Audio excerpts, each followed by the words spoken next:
Hi friends. Vinod இயக்கத்துல உருவாகுற ஜனநாயகன் திரைப்படம் விஜய் அவர்களுடைய கடைசி படமாவும் அரசியல் பிரவேசத்துக்கு முன்னோட்டமாவும் இருக்கும் அப்படிங்கறதுனால பெரும் எதிர்பார்ப்பை ஏற்படுத்தியிருக்கு. இது ஒரு அரசியல் அதிரடி திரைப்படமா உருவாயிட்டு இருக்கு. ஆனா இந்த படத்தினுடைய ரிலீஸ் டேட், படத்தினுடைய மையக்கரு, விஜய் அவர்களுடைய அரசியல் பின்னணி, இதனாலேயே பல சிக்கல்கள் எழுந்திருக்கு. அக்டோபர் மாசமே வெளியாக வேண்டிய இந்த படத்தை ஜனவரி 2026 பொங்கல் தினத்துல ரிலீஸ் தேதி மாற்றப்பட்டுச்சு.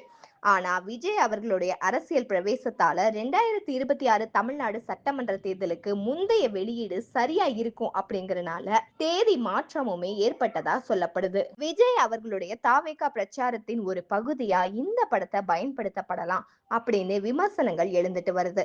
படத்தினுடைய போஸ்டர், டீசர்கள் அரசியல் தலைவரா விஜய சித்தரிக்கிறனால தேர்தல் ஆணையத்தின் கண்காணிப்புக்கும் உட்படுத்தப்படலாம். படத்துல தாவேகா கொடி, சின்னம், பாடல்கள் இடம்பெறலாம் அப்படின்னு ஊடகங்கள் கிளப்பி விட்டுருக்காங்க. விஜய் ஒரு அரசியல் தலைவராகவும் போலீஸ் அதிகாரியாகவும் ஃபர்ஸ்ட் லுக் போஸ்டர்ல வெளியாச்சு. இதையெல்லாம் தாண்டி கரூர்ல விஜய் அவர்களுடைய பிரச்சாரத்தின் அப்போ ஏற்பட்ட நெரிசல் பிரச்சனை ஜனநாயகன் படத்துக்கு பெரும் தடையா மாறி இருக்கு.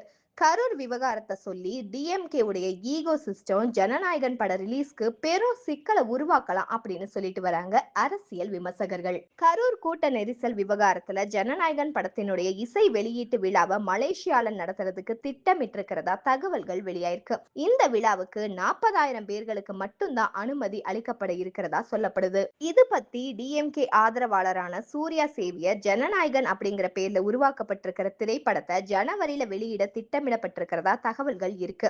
இந்த படத்தை தமிழ்நாட்டுல ஜனவரியில திரையிட அனுமதிக்க கூடாது. தாவேகா நடவடிக்கைகள் எல்லாமே கட்டுப்பாடற்றதாவே இருக்கு. இது சாதாரண ஒரு கலைப்படைப்பு அப்படின்னு கடந்துட முடியாது. தேர்தலை மனசுல வச்சு எடுக்கப்பட்ட படம்னால திட்டமிட்ட வன்முறைகள் நிகழ வாய்ப்பு இருக்கு. திரையரங்குகள் சூறையாடப்படலாம். ரோகிணி திரையரங்கம் சூறையாடப்பட்டதை மறந்துடக்கூடாது. படம் பார்க்க வர்ற பொதுமக்களுக்கு பாதுகாப்பு இருக்காது.